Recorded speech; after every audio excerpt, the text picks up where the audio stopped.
여러분, 사람이 인생을 살면서 많은 것을 배울 기회가 있고 또 많은 사람과 더불어 대화를 하고 또 많은 사람들에게 가르침을 받는 가운데에서 우리가 많은 것을 배울 수 있는 기회들, 우리 인생 시간 가운데서 우리가 많이 가질 수 있을 것입니다. 여러분, 어떻습니까? 사람이 많이 배웠다고 그 사람이 지혜로운 것은 반드시 아닐 것입니다. 그 사람이 아는 것이 많다고 그 사람이 인생을 잘 살고 있느냐, 그것도 반드시 아니라고 하는 것이지요. 어떤 의미에서 지식과 지혜는 다른 것입니다. 그죠? 지식과 지혜는 다릅니다.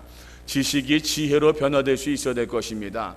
어떤 분들은요, 많은 지식이 있음에도 불구하고 지혜가 부족한 사람들이 있습니다. 그러나 어떤 분들은 지식이 부족함에도 불구하고 하나님께서 주신 귀한 지혜를 잘 간직한 사람들이 있습니다. 여러분, 한번 대답해 보시기 바랍니다. 지식이 많은 사람이 인생을 잘 살 수 있겠습니까? 안 그러면 지혜가 많은 사람이 인생을 바르게 살 수 있겠습니까? 지혜가 많은 사람이 인생을 바르게 살 수 있는 것이죠. 그래서 이렇게 이야기할 수 있을 것입니다. 지식은 아는 것이요, 지혜는 깨닫는 것이다 라고 이야기할 수 있습니다. 다시 말씀드립니다. 여러분, 아는 것과 깨닫는 것은 다르다고 하는 것입니다. 내가 지식이 많이 있다고, 내가 아는 것이 많이 있다고 지혜도 많으냐? 그것은 아닙니다. 내가 지식이 많이 있다고, 내가 아는 것이 많이 있다고 깨달은 것도 많이 있느냐? 그것도 반드시 아니라고 하는 것이죠. 다시 말 강조하건대 아는 것과 깨닫는 것은 분명 다르다라고 하는 것이죠. 예를 들어 보겠습니다. 여러분, 우리가 믿음 생활하는 가운데서 예수 그리스도에 대해서 많이 압니다. 성경에 대해서 많이 공부했습니다. 말씀도 많이 들었습니다. 그래서 교회가 어떠한 것인지, 교회가 어떻게 어떤 일을 감당해야 되는 것인지, 성도가 어떻게 믿음 생활을 해야 되는 것인지, 그 모든 것에 대해서 아는 것이 많이 있습니다. 이것은 지식적인 모습들입니다. 그렇지만 여러분, 내가 예수님에 대해서 아는 것과 예수님에 대해서 아는 것과 예수님을 아는 것은 그 차원이 다른 것입니다.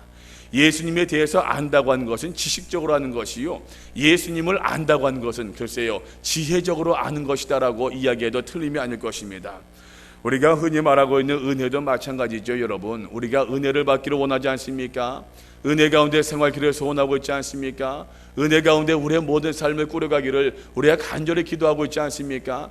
우리 영락교회가 하나님의 은혜로 가득 찬 교회가 되기를 간절히 소원하고 우리가 밤마다 기도하고 있지 않습니까? 그러나 여러분, 은혜에 대해서 아는 것과 하나님의 은혜를 아는 것은 전혀 별개의 차원의 문제라고 하는 것이죠. 간절히 소원합니다. 우리 믿음의 성도들은요, 예수 그리스도에 대해서, 교회에 대해서, 성경에 대해서, 하나님에 대해서 아는 사람들만이 아니라 하나님을 바르게 알 수 있어야 되고, 예수 그리스도를 바르게 알 수 있어야 되고, 성경을 알 수 있어야 되고, 은혜를 올바르게 알 수 있는 우리 믿음의 종들 꼭 될 수 있기를 간절히 부탁드립니다. 여러분, 또 비슷한 이야기입니다만, 우리가 사실을 깨닫는다라고 얘기할 때에 무엇보다 내 자신에 대해서 깨닫는 것이 참으로 중요하죠. 내 자신에 대해서 안다고 하는 것은 어떤 굉장히 내가 인생을 바르게 삶에 있어서 또 하나님께서 내게 맡겨주신 모든 역할과 그 모든 직분을 잘 감당한다고 하는 것에 대해서 굉장히 중요한 출발점이라고 이야기할 수 있습니다. 자신에 대해서 분명히 알 수 있어야 된다고 하는 것입니다. 내가 어떠한 사람이고, 내가 어떠한 존재이고, 또 심지어 말입니다, 지적으로 얘기한다면 내가 어떠한 기질을 가지고 있고, 내가 어떤 특징이 있고, 내게 어떤 부족함이 있는지를 잘 알 수 있어야 된다고 하는 것이, 자신에 대해서 잘 깨달을 수 있어야 됩니다. 자신에 대해서 잘 깨달을 수 있어야지만, 자신에 대해서 잘 깨달을 수 있어야지만 믿음의 성도는요, 하나님도 바르게 알 수 있어요. 나에 대해서 분명히 알아야지만 하나님도 바르게 알 수 있다고 하는 것입니다. 근데 여러분, 성도에게 있어서 내 자신을 바르게 안다고 하는 것과 하나님을 바르게 안다고 하는 것은요, 동시적인 사건입니다. 동시에 벌어질 수 사건이에요. 다시 한번 강조드립니다. 내가 성도가 하나님을 올바르게 깨달았다고 하는 것은 내 자신을 바르게 아는 것을 의미합니다.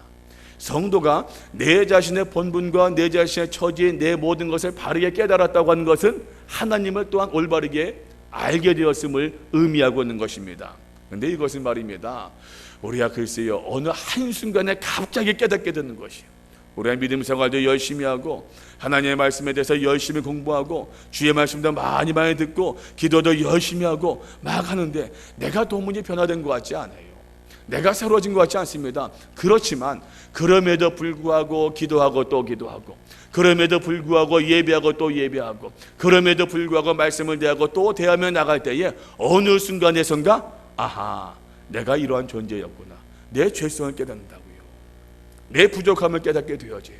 내 허물을 알게 되어집니다. 내 허물과 내 죄성을 깨닫게 되어졌을 때에 하나님 앞에 납작 엎드러질 수밖에 없는 것입니다. 자, 그런 의미에서 나에 대해서 바르게 안다고 하는 것과, 나에 대해서 바르게 안다고 하는 것과 하나님을 올바르게 믿는다, 깨닫는다라고 하는 것은요, 동시적인 사건이다라고 하는 것입니다. 오늘 말씀 보게 되면 요나서 1장에서 우리가 말씀을 쭉 보았던 것처럼 하나님의 음성을 듣지 아니했었습니까? 명령을 받지 아니했었습니까? 그럼 여러분 어떻습니까? 요나가 하나님의 말씀을 들었을 때, 명령을 받았을 때에 그 명령, 그 말씀에 순종했었습니까? 순종하지 않았어요. 니느웨로 가라고 하는 말씀을 들었음에도 불구하고 니느웨 동쪽으로 가지 아니하고 다시스 서쪽으로 도망치고 말았다고요. 하나님께서 요나를 추적하셨지요. 큰 풍랑이 일으키시지 않습니까? 요나가 누워 잠을 자고 있는데 자는 자여 어찌미뇨? 외치는 그 선장의 음성 가운데 하나님의 음성을 들을 수 있었다. 지난 시간에 말씀을 드렸었습니다. 그런 가운데서 요나가 새롭게 하나님을 만나게 되었더라라고 하는 것이죠. 많은 사람들, 사공들이 요나에게 묻습니다. 내가 누군데, 내가 어떠한 사람인데, 내가 어느 나라 사람인데, 내 고향이 어딘데, 내가 무엇하는 사람인데 왜 너 때문에 이 큰 재앙이 일어나게 된 것이냐, 내가 누구냐 물었습니다. 그때 요나는요, 동문서답이지만 아주 현명한 대답을 합니다. 우리가 9절 말씀 보니까 요나가 대답하되 나는 히브리 사람이요 바다와 육지를 지으신 하늘의 하나님 여호와를 경외하는 자로라. 이게 무슨 말입니까? 여호와를 경외해야만 하는 그 사람이다라고 하는 것입니다. 요나가 여러분 하나님에 대해서 이제까지 잘 알지 못했었겠습니까? 요나가 이제까지 여호와를 경외하지 않는다라고 그러한 삶을 살았다고 스스로 생각했던 사람이었겠습니까? 아니었어요. 누구보다도 나는 여호와를 경외하는 사람이요, 누구보다도 하나님에 대해서 잘 아는 사람이요, 누구보다도 하나님의 말씀에 대해서 잘 아는 사람이라고 하는 그런 자의식들, 자각이 있었음에도 불구하고, 그러나 요나가 이 모든 사건을 통해서 아하, 내가 알고 있었던 것이 하나님을 아는 것이 아니라 하나님에 대해서 아는 것이었구나. 내가 이제까지 알고 있었던 것이 말씀을 아는 것이 아니라 말씀에 대해서 아는 것이었구나. 스스로 깨달았다고 하는 것입니다. 이렇게 이야기할 수 있습니다. 요나가 이 사건을 통해서 새롭게 모든 것을 새롭게 재인식할 수 있게 되었다라고 이야기할 수 있습니다. 여러분, 제가 인식이라는 말을 썼는데 인식이라는 말을 다른 말로 표현할 수 있으면 새롭게 깨닫는 것이에요. 새롭게 아는 것입니다. 새롭게 무엇인가를 깨달았다고 하는 것입니다. 무엇인가를 깨달았는데 요나가 무엇을 깨달았느냐? 자신에 대해서 새롭게 깨달았어요. 내가 어떠한 사람이어야 하는지, 내가 어떠한 존재인지를 아까 말씀 보았던 9절 말씀 가운데 있어요. 나는 히브리 사람이요 바다와 육지를 지으신 하늘의 하나님 여호와를 경외하는 자로라. 자신에 대해서 내가 어떠한 사람이 되어야 하는지, 내가 어떠한 삶을 살아야 하는지를 요나가 새롭게 깨달았다고 하는 것입니다. 사람이 여러분 내가 누구인지 안다고 하는 것은요 매우 중요합니다. 매우 중요해요. 내가 하나님의 자녀요, 내가 하나님의 성도임을 깨달았을 때에 하나님의 성도로서 올바르게 생활할 수 있다니까요. 내가 영락교회 집사입니다, 영락교회 재직입니다, 그 사실을 깨달았을 때에 교회도 충성할 수 있는 것이고 하나님께서 내게 맡기신 모든 직분들을 감당할 수 있는 것이에요. 내가 하나님의 자녀임을 깨달았을 때에 하늘의 아버지 그 하나님께 내가 사랑도 고백할 수 있는 것이고 그 말씀에 순종할 수 있는 내 기본적인 믿음의 자세가 시작될 수 있는 것이라고 하는 것이죠. 이런 의미에서 내가 누구인지, 내가 어떠한 존재인지, 내가 어떻게 생활해야 되는지 자아 정체성에 대해서 이해한다고 하는 것은요 매우 중요한 모습이라고 하는 것이죠. 예를 들어 보겠습니다. 제가 제 아내의 남편입니다. 제 아이들의 아버지예요. 내가 한 가정의 가장임에도 불구하고 가장으로서의 모든 역할을 다 감당하지 못한다고 생각해 보세요. 만일에 내 자아 정체성을 내 목사, 영락교회 담임 목사라고 하는 그 자아 정체성만 갖고 생각해 보세요. 여러분, 제가 가정의 모든 것 다 팽개치고 교회만 와서 말입니다 있고 교회에서만 뭐 잠을 자고 교회에서만 밥을 먹고 한다고 하면 여러분 저번 목회 잘한다고 박수 치겠습니까? 그런 여러분, 그런 목회자를 여러분 환영하고 그런 목회자 아주 여러분 나가서 자랑할 수 있겠습니까? 그런가 보네요. 그렇습니까? 그렇죠. 제가 목회자로서의 정체성도 있는가 반면에 동시에 아비로서의 정체성도 있거든요. 가장으로서의 정체성 같이 감당해야 돼요. 같이 잘. 우리가 종종 성도들이 오해하는 것이 말입니다. 둘 중에 하나예요. 둘 중에 하나. 세상 일이냐 하나님 일이냐 둘 중에 하나만 강조해요. 근데 여러분 둘 중에 하나만이 아닙니다. 하나님의 일을 감당하는 것처럼 세상의 일도 잘 감당해야 돼요. 믿음 생활을 교회에서 잘하는 것처럼 내 가정 생활도 잘해야 돼요. 하나님의 말입니다. 둘 중에 하나가 아니에요. 둘 중에 하나가 아니라 함께예요. 함께. 하나님께서 우리에게 은혜를 주시고 능력을 주시는데 둘 중에 하나만 잘 감당하는 그 능력을 주신 것이 아니라 둘 다, 셋 다, 10개 모두 다 감당할 수 있는 그 능력을 주신다니까요. 이게 성도의 본분된 모습입니다. 내 모습을 바르게 이해할 수 있어야 돼요. 내가 한 아내의 남편으로서 아이들의 아비로서의 그 자아 정체성을 잃어버린다고 한다면은 엉뚱한 곳에 가서 그냥 내 마음을 주려고 막 그러겠지요. 올바른 모습이겠습니까? 아니라고 하는 것이. 다시 강조드립니다. 성도가 자기의 본분된 모습을 바르게 알 수 있어야 되는데 자기의 본분된 모습을 어떻게 조명해야겠느냐. 아까 말씀드렸죠. 나를 이해하는 것과 나에 대해서 깨닫는 것과 하나님에 대해서 이해하는 것, 하나님에 대해서 깨닫는 것은 동시적이다? 동시적이 아니다? 동시적으로 말씀드렸어요. 하나님의 조명 가운데, 하나님의 빛 가운데에서, 하나님의 해석 가운데에서 내 모습을 이해할 수 있어야 돼요. 요나가 지금 그것을 고백하고 있는 것이에요. 나는 히브리 사람이요. 히브리 사람이 누굽니까? 히브리 민족이, 이스라엘 민족이 하나님과 떨어져서 생각할 수 있습니까? 아니에요. 어떤 의미에서 이스라엘이라고 한 나라 말입니다. 이스라엘이라고 한 나라는 어떤 의미에서 어떤 그 뭐라고 할까요? 어떤 국가 공동체라고 얘기하지만 국가 공동체가 아닙니다. 이스라엘이라는 나라의 시작점은 국가 공동체가 아니라 신앙 공동체예요. 신앙 공동체. 12지파가 함께 모여서 우리는 아브라함의 자손이다 고백할 수 있었던 그 12지파가 모인 이유가 무엇이냐? 12지파라고 합니다. 여러분, 지파 12민족이 아니에요. 성경은 12민족이 아닙니다. 12지파라고 이야기하고 있는데 12지파라고 한 말은 성경에 나오는 용어예요. 12지파를 사용하고 있는데 그 사용하는 이유가 무엇이냐? 12민족이 아닙니다. 서로 다른 각각의 지파 사람들이지만 그러나 한 가지는 묶였는데 한 가지는 묶여진 가장 중심점이 무엇이 있느냐? 신앙이 있는 거예요. 하나님 중심으로 모인 공동체가 신앙의 공동체가 이스라엘이었어요. 이스라엘. 그러니까 히브리 민족이다, 히브리 사람이다라고 하는 것은요, 나는 하나님과 떨어질래야 떨어질 수가 있다 없다? 없다는 얘기예요. 또 보세요. 9절 말씀 보니까 바다와 육지를 지으신 하늘의 하나님이래요.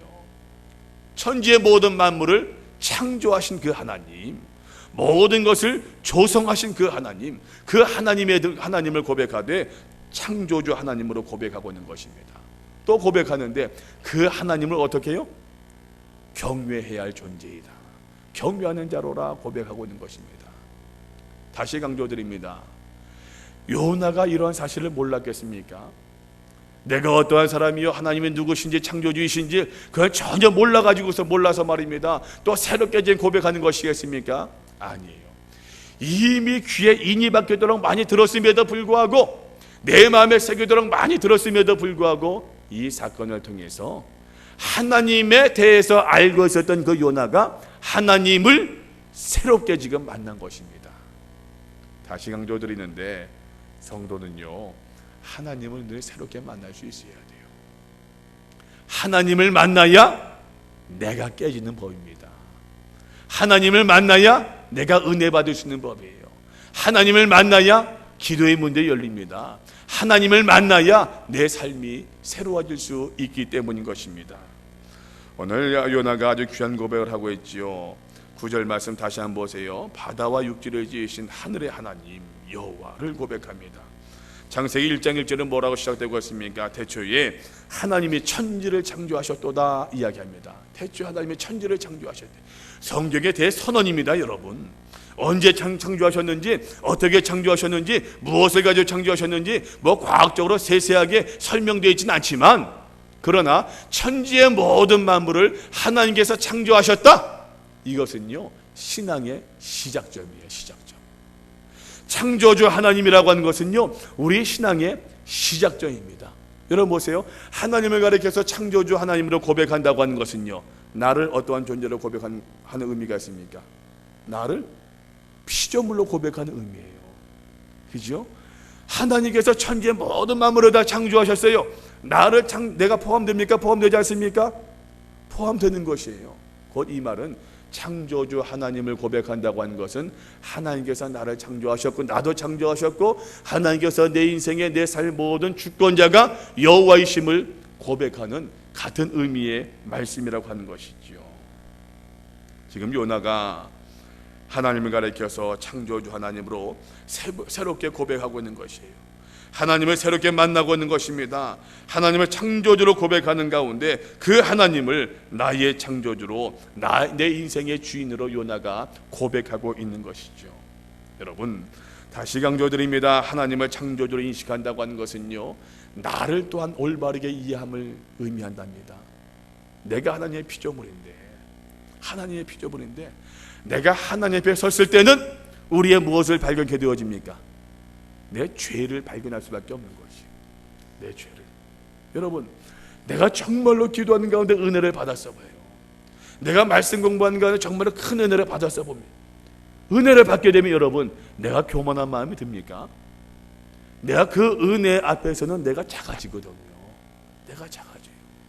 은혜를 받는다고 하는 것은, 여러분, 은혜를 받는다고 하는 것은요, 야, 하나님 내게 이런 능력을 주셔서 감사합니다. 내게 이런 재주도 주시다니요, 이런 축복도 주시다. 이게 은혜 받음이 아니에요. 은혜를 받았다고 하는 것은, 아이고, 내가 이러한 존재였구나. 이러기 때문에 내가 하나님을 의지할 수밖에 없지. 아이고, 내가 이렇게 죄 많은 사람이었구나. 이렇기 때문에 내가 하나님께 기도할 수밖에 없지. 이것이 은혜 받은 사람의 고백입니다. 그러니까 성경 말씀 보게 되면요, 한결같이 은혜 받은 사람들은요, 자기의 죄를 고백합니다. 이사야 선지자를 기억하시죠? 이사야 선지자가 하나님을 만나지 않았습니까? 하나님을 만났을 때 이사야가 뭐라고 고백합니까? 화로다 나요, 내가 죄 중에 거하면서 만군의 여호와이심을 내가 왕을 배웠습니다. 내가 죄악 가운데 거하고 있는 사람으로서 내가 어떻게 하나님을 배울 수 있겠느냐, 이 은혜를 내가 어떻게 감당할 수 있겠느냐, 내가 죽을 수밖에 더 있겠느냐, 이런 고백이에요. 여러분, 저기 시몬 베드로가 누가복음 5장 8절 말씀 보게 되면 밤새도록 고기를 잡지 않았습니까? 아무것도 낚지 못했어요. 우리 주님께서 나타나셨죠. 시몬에게 명하셨습니다. 깊은 곳으로 가서 그물을 내려라 말씀하셨습니다. 베드로가 그대로 순종했어요. 순종하였더니 많은 고기를 잡을 수 있게 되었더라 말씀합니다. 그때 베드로가 뭐라고 합니까? 주여, 나를 떠나소서, 나는 죄인이로소이다. 이것이 은혜 받은 사람, 하나님을 만난 사람의 진정한 고백이라고 하는 것입니다. 다시 강조드리건대, 하나님을 만난다고 하는 것은요, 나를 새롭게 인식하는 것을 의미합니다. 나를 새롭게 인식한다고 하는 것은 하나님을 만나는 것을 의미해요. 성도의 마땅한 지혜요 깨달음이라고 이야기할 수 있을 것입니다. 그런데 오늘 성경 말씀 보니까 하나님을 경외하는, 나는 하나님을 경외하는 자로라 라고 이야기하고 있는데, 여러분, 우리 믿음의 성도들이 하나님을 경외해야 하는 이유가 어디 있다고 생각하십니까? 창세기 1장 27절 말씀 보니까 하나님이 누구의 형상을 따라 사람을 창조하셨다고요? 하나님의 형상, 자기 형상을 따라. 한번 말씀 보세요. 창세기 1장 27절입니다. 창세기 1장 27절 말씀, 요나서 1장 말씀을 손으로 쫙 꼽아두시고 덮지 마시고요. 창세기 1장 27절입니다.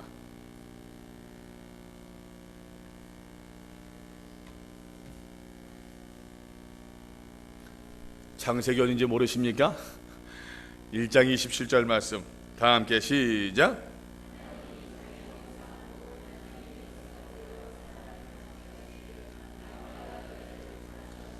하나님이 자기의 형상, 그 누구의 형상대로? 하나님의 형상대로 사람을 창조하셨대요. 여러분, 내가 여러분이 우리 모두가 누구의 형상대로 지음받았다고요? 하나님의 형상대로. 근데 여기서 하나님의 형상이라는 말이 참 재미있습니다. 여러분, 우리는 죄인이지 않습니까? 죄인인데 죄인인 우리가 어떻게 하나님의 형상을 증거할 수 있겠습니까? 참 쉽지 않은 문제예요. 영어 성경 보니까는 그 형상이란 말을 이미지라고 했어요. 이미지. 여러분 탤런트 누구 좋아하십니까? 영어 배우 누구 좋아하십니까? 장동건 아세요? 잘생긴 청년 장동건. 모르셔요? 권사님 모르셔요? 장동건? 모르셔요? 그러면 참 권사님 누구 아실까? 누구요? 신성일. 역시 세대가 다르네. 네, 신성을 한번 예를 들어 봅시다. 신성일이 잘생겼어요? 못생겼어요? 잘생겼죠? 신성일이 낫습니까? 제가 낫습니까? 이 웃음의 의미는 뭡니까? 말도 안 되는 소리를. 저한테 신성일의 이미지가 있습니까? 없어요, 전혀. 예를 들어서 그 신성일의 이미지, 누가 저보고 그러시대요? 강서구 닮았대요. 강서구. 저 강서구 참 잘생긴 사람인데 그거 듣기 좋은 얘기예요. 그러는데 강서구를 닮았다. 누가 누구를 볼 때 그 이미지를 떠올려요. 그죠? 이미지. 이때 이미지예요. 이미지. 사람이 하나님의 형상대로 이미지대로 지음받았는데 그 이미지, 하나님의 형상대로 이미지대로 지음받았대요. 그러면 여러분, 제가 여러분을 볼 때에, 여러분들께서 저를 볼 때에 누가 떠올라야 됩니까? 하나님이 떠올라야 돼요. 하나님이. 근데 사람이 죄를 지음으로 말미암아 그 하나님의 형상을 어떻게 해요? 잃어버리고 말았어요. 제 이미지라고 하는 표현을 썼지만 영어 성경의 이미지, 형상으로 나와 있는데, 근데요 구약 성경 그 원어를 보게 되면은 이미지란 말에 째렘이라고 되어 있어요. 째렘이 무엇이냐? 여기 주보가 있습니다. 주보가 있는데 똑같은 주보 두 장이 있네요. 이 종이가 똑같다고 생각해요. 똑같습니다. 크기도 똑같아요. 인쇄도 똑같이 했습니다. 물론 현미경으로 따지게 되면 좀 달라 볼 수 있겠지만 한번 똑같다고 생각해 보세요. 똑같다고. 이것의 째렘이 이거예요. 이것의 째렘이 이거예요. 이것이 이미지예요. 형상이에요. 이게. 그렇고 하나님께서 사람을 창조하셨는데 말입니다. 하나님과 어떻게 해요? 똑같이 창조하셨다고요. 똑같이. 이미지 정도가 아니에요. 똑같이 창조하셨어요. 그러니까 무사람들이 우리 믿음의 성도를 보고 누구를 발견할 수 있어야 돼요? 하나님을 발견할 수 있어야 돼요. 이게 성도의 본분이라고 하는 것입니다. 이사야서 43장 21절 말씀 보니까 이 백성은 내가 나를 위하여 지었나니 나의 찬송을 부르게 하려 함이라 말씀하고 있어요. 여기서 말할 때 찬송은 우리가 입술로 부르는 찬송만이 아닙니다. 우리의 모든 삶을 통해서, 내 모든 생애를 통해서 하나님께 영광을 드리는 모습들, 하나님께서 나를 왜 창조하셨는지, 하나님께서 나를 왜 이 땅에 보내주셨는지, 하나님께서 나를 왜 영락교에 보내주셨는지, 하나님께서 나를 왜 영락교의 제지로 세워주셨는지를 그 이유를 따져본다고 한다면은 나의 찬송을 부르게 하려 합니다. 하나님의 영광된 모습을 우리가 잘 드러낼 수 있어야 된다고 하는 것입니다. 이게 하나님을 경외하는 모습이에요. 성경책 옆에 끼고 기도할 때마다 거룩하신 아버지 하나님, 이것이 경외하는 모습이 아니라 나의 모든 삶을 통해서 하나님의 조명 가운데, 하나님의 말씀 가운데, 하나님의 은혜 가운데 나를 재조명하고 해석하고 그 창조주 하나님 앞에서 내가 피조물임을 고백하며 하나님의 은혜로 체험받고 하나님께서 명하신 모든 일들을 믿음으로 충성스럽게 잘 감당하여 하나님의 영광을 드러내는 모습들, 이것이 바로 하나님을 경외하는 모습이라고 하는 것이죠. 사랑하는 성도 여러분, 어떻게 살기를 소원하십니까? 누구한테 만족을 주며 생활하며 살기를 소원하십니까? 누구를 기쁘게 하며 살기를 소원하십니까? 간절히 부탁드립니다. 하나님만을 경외할 수 있는 우리 믿음의 종들 꼭 되어줄 수 있기를 주의 이름으로 축원드립니다. 하나님께서 경외하는 사람들에게, 하나님을 경외하는 사람들에게 복을 주신대요. 말씀 찾아보시겠습니까? 구약 성경 잠언 시편 다음에 있지요. 욥 시편 잠언. 잠언 14장 14장입니다. 성경책을 반으로 딱 가르면은 시편이 나옵니다. 성경책 배를 쫙 가르면 시편이 나오고 그 시편 다음에 잠언이 있어요.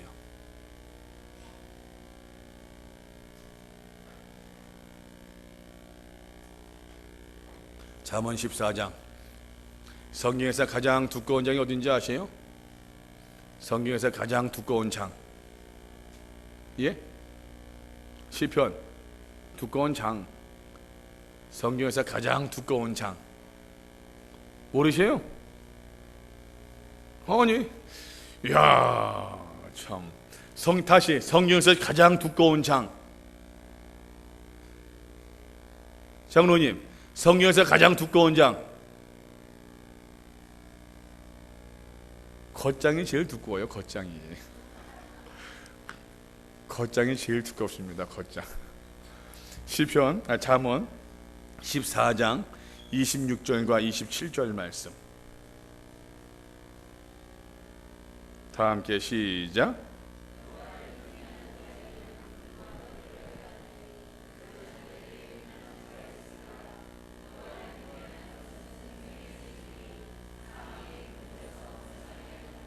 아멘. 자, 하나님께서 여호와를 경외하는 사람에게 복을 주시는데 첫 번째 어떤 복을 주신다고요? 견고한 의뢰함을 주신대요. 그 누구를 의뢰하는 것보다도, 그 어떠한 것을 의뢰하는 것보다도 여호와를 경외하는 것이 가장 큰 내 자산이라고 하는 것이에요. 두 번째 복이 무엇입니까? 그 자녀들에게 피난처를 주신대요. 여기서 자녀들 하게 되면은 말씀 그대로 그 성도도 여호와를 경외하는 사람이라고 해석할 수도 있고요, 또 말씀 그대로 여호와를 경외하는 사람들의 자녀로도 해석할 수 있어요. 저는 두 번째를 강조하고 싶네요. 여호와를 경외하는 그 사람, 그들의 자녀들에게도 피난처가 되신대요. 그럴 수밖에 없는 것이, 그 어릴 때부터 엄마 아빠가 말입니다, 여호와를 경외하는 모습을 늘 보아왔는데, 예? 그 자녀들 또한 그 은혜의 대를 잊지 않겠습니까? 피난처가 될 수밖에 없지요. 세 번째 축복이 무엇입니까? 여호와를 경외하는 것은 무엇이라고요? 생명의 샘이래요. 생명의 샘. 여러분, 사람이 물이 없이 살 수 있습니까? 샘이 뭡니까? 샘은 계속 솟아나는 거예요. 계속 솟아나요. 끊임없이 솟아납니다. 끊임없이 솟아나는 그 샘 말입니다. 그 샘이 되어주신대요. 우리의 생명의 샘이 되어주신다. 네 번째 무엇입니까? 사망의 그물에서 벗어나게 하신다. 이래도 여러분, 하나님을 경외하시지 않으시렵니까? 하나님을 경외하는 우리 믿음의 종들 꼭 될 수 있기를 간절히 부탁드립니다. 사람이 말입니다, 나를 신뢰하는 사람들 그거 버리지 못해요. 안 그래요, 여러분? 나를 신뢰하는 사람들 내가 어떻게 버립니까? 사회생활 하면서도 그래도 그냥 믿을 사람 당신밖에 없대요. 나를 좀 살려달래요. 내가 어려워도 그거 어떻게 버립니까? 좀 내 덜이 있고더라도 도와줄 수밖에 없는 것이 사람 마음이에요. 하물며 하나님께서 하나님 나 좀 살려주십시오, 하나님 나 좀 도와주십시오, 발을 붙들고 말입니다, 애원하고 간구하고 경외하는 그 믿음을 드리고 있는데 하나님께서 왜 그 사랑하는 자녀들의 경외함을 외면하시겠느냐라고 하는 것이죠. 여호와를 경외하는 믿음의 사람들 꼭 되어줄 수 있기를 간절히 축원드립니다. 하나님을 경외한다고 하는 것은 여러분 선택이 아니랍니다. 선택이 아니에요. 하나님을 경외하는 것, 여호와를 경외하는 것은 필수입니다. 필수. 내가 해도 그만 안 해도 그만이 아닙니다. 반드시 해야만 하는 것이에요. 성경 말씀 보면은 늘 말씀하고 있어요. 하나님을 경외하라 명령합니다. 여호와를 경외할지어다 명령하고 있습니다. 전도서 12장 13절 말씀 보니까 일의 결국을 다 들었으니 하나님을 경외하고 그 명령을 지킬지어다 명령하고 있어요.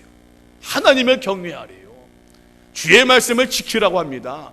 여호와의 말씀을, 하나님을 경외하는 것, 그것은 선택이 아니라 필수요. 우리가 해도 그만 안 해도 그만이 아니라 우리의 생명과 우리의 영생과 우리의 안정과 우리의 안녕과 직결된 우리의 필수적인 모습이라고 하는 것이죠. 하나님께서 우리에게 명령을 주신 이유가 무엇이라 생각하십니까? 이런 군대에서 말입니다. 전진 앞으로 한다고서 그것도 군대에서 명령하니까는 그 따라가는 그 모습만이 아닙니다. 그런 의미에서 아니에요. 하나님께서 우리에게 명령을 주신 이유가 무엇이냐? 본분이기 때문에 그래요. 본분이기 때문에. 하나님께서 우리에게 이 명령을 주신 이유가 무엇이냐? 여기에 축복이 있기 때문에 우리에게 명령하고 있는 것이. 자녀들에게 너 나쁜 길로 가지 말아라, 좋은 일을 해라, 올바른 마음을 가져라, 믿음 생활 잘해라, 기도해라. 모든 자꾸만 부모가 제가 명하지 않습니까? 자꾸만 이야기하지 않습니까? 그 잔소리해야 된다고 할지라도 또 명하고 또 명하지 않습니까? 이유가 뭡니까? 자녀에게 복이 되어지니까, 복이 되어지니까, 축복이 되니까, 우리의 본분이니까 하나님께서 우리에게 명하고 있는 것입니다. 어떤 분들은 이야기해요. 나는 참 힘들대요. 이게 하나님을 경외하고 싶은데 세상이 너무너무 재미있대요. 하나님을 경외하고 싶은데 내가 어떻게 경외해야 할지를 알지 못한대요. 여러분, 하나님을 경외하는 것은요, 훈련으로 가능하답니다. 훈련으로 가능해요. 그래 참 감사하죠. 만일은 날 때부터 하나님을 경외하는 사람이 따로 있다고 한다면 우리 같은 사람은 어떻게 하겠습니까? 날 때부터 믿음 생활 잘하는 사람이 있다고 한다면 우리 같은 이 어떻게 하겠습니까? 저는요, 모태신앙임에도 불구하고 글쎄요 뭐 믿음 생활하는 것이 어떤 분들 보게 되면 나중에 믿고서 대학 다닐 때 예수를 만나가지고서 목사가 되고 뭐 아주 열정적으로 하는 목사는 보고 그렇게 한없이 부러워요. 나는 날 때부터 뱃속에서부터 신앙이라고 하던 그런 사람인데 나는 왜 저렇게 하지 못할까? 그런 마음이 있다니까요. 여러분, 다시 말씀드리는데 우리 믿음 생활을 잘한다고 하는 것은, 하나님을 경외하는 것은 훈련으로 가능해요. 훈련으로. 그 말씀 또 보시기 바랍니다. 신명기입니다. 신명기 4장 10절 말씀. 신명기 4장 10절. 창세기, 출애굽기, 레위기, 민수기, 신명기. 신명기 4장 10절 말씀. 찾으셨습니까? 다 함께 봉독하겠습니다. 시작.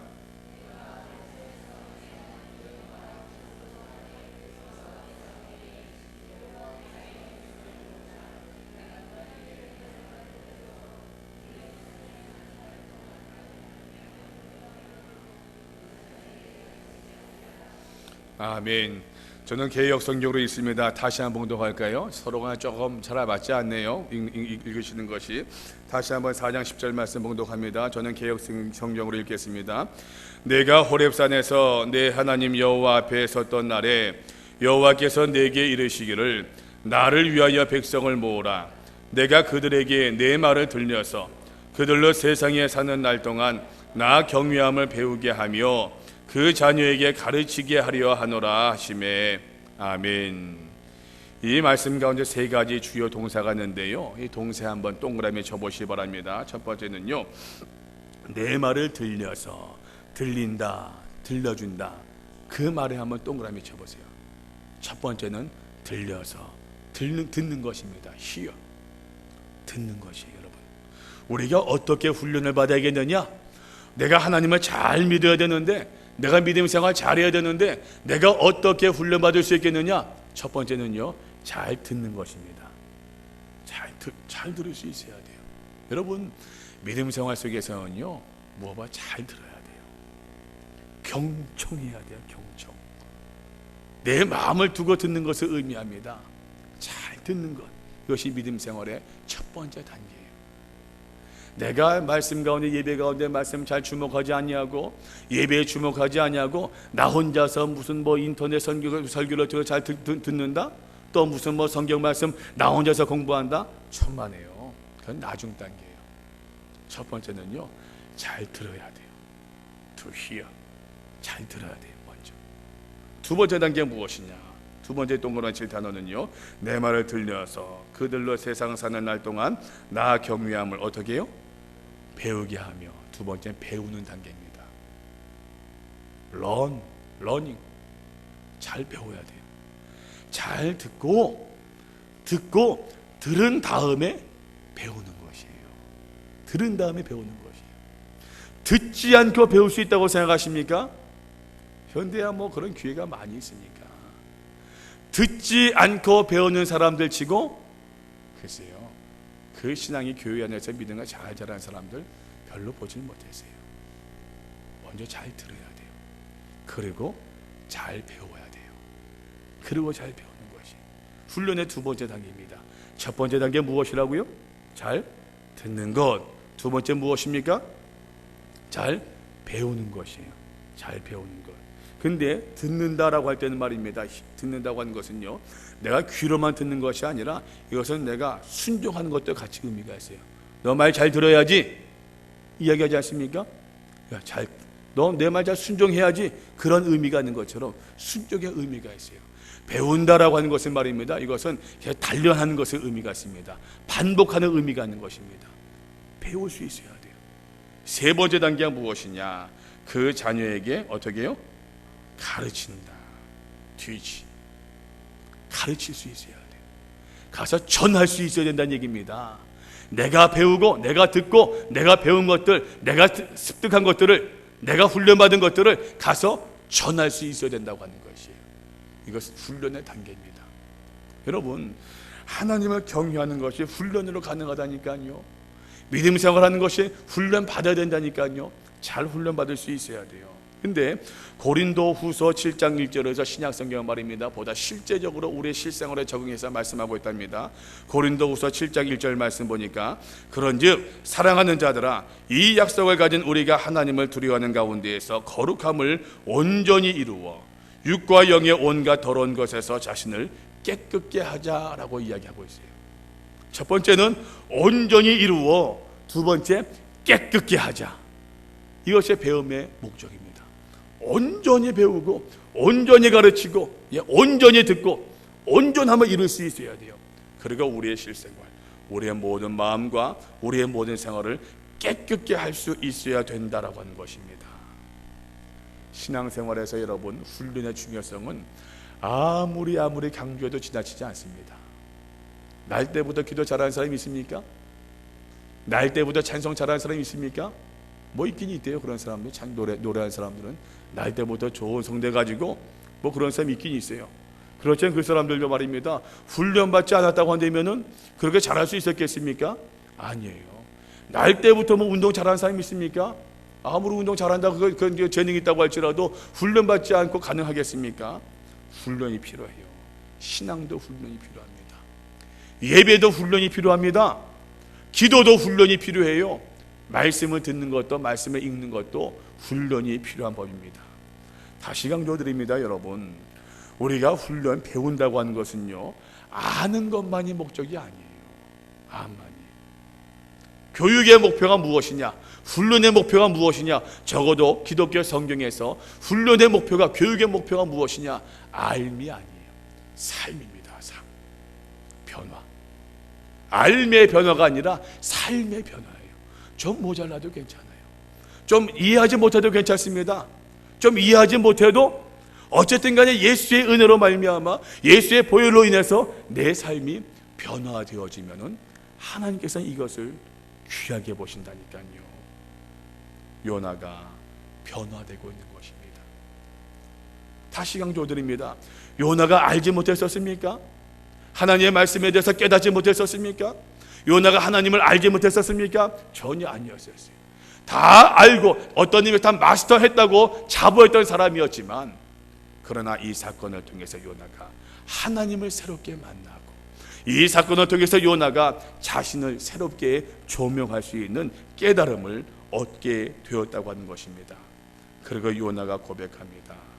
자기가 10절 말씀 보니까, 여호와의 낯을 피함인 줄을 그들에게 고하였으므로 무리가 알고 심히 두려워하여 이르되, 내가 어찌하여 이렇게 행하였느냐?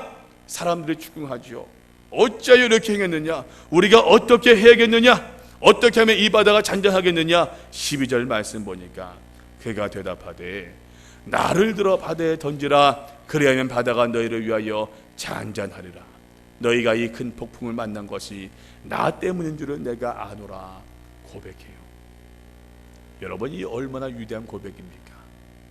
큰 폭풍이 일어났을 때에, 풍랑이 일어났을 때 요나가 어디에 있었다고요? 배 밑층에 내려가 누워 깊이 잠들고 있었어요. 이 큰 풍랑과 폭풍이 누구 때문이었습니까? 요나 때문이었는데, 요나, 정작 이 사건의 원인자였던 요나는 그 사건과 상관이 있는 모습입니까? 없는 모습이었습니까? 전혀 상관이 없는 모습이었어요. 그러던 요나가 하나님을 새롭게 만난 이후에 이 사건, 이 난리가 나 때문이니까 내가 다 책임을 지겠다. 나를 바다에 던져라. 그러면 바다가 조용해질 것이다. 이제까지 나하고 아무런 상관이 없는 것처럼, 나하고는 관계가 없는 것처럼 여겼던, 그렇게 생활했던 그 요나가 하나님을 새롭게 만나는 가운데, 자기의 죄성을 깨닫고 있는 가운데 하나님의 은혜를 발견한 이후에 이 모든 것이 나 때문이요, 나 때문이요, 내 탓이요, 나를 벌하시오 고백하는 사람으로 변화할 수 있었다고 하는 것이죠. 사랑하는 성도 여러분, 간절히 부탁드립니다. 날마다 우리 인생 가운데 하나님을 새롭게 만날 수 있기를 바랍니다. 우리의 날마다 삶 가운데서 우리 주 예수 그리스도를 새롭게 만날 수 있는 우리 믿음의 종들 꼭 되어줄 수 있기를 주의 이름으로 간절히 부탁드립니다. 하나님의 은혜로 우리를 조명할 수 있기를 바랍니다. 말씀 가운데 우리가 새로워져서 그 말씀 가운데 새롭게 결단하며 하나님 앞에 더욱더 나아갈 수 있는 우리 귀한 믿음의 사람들 다 되어줄 수 있기를 주의 이름으로 간절히 축원드립니다.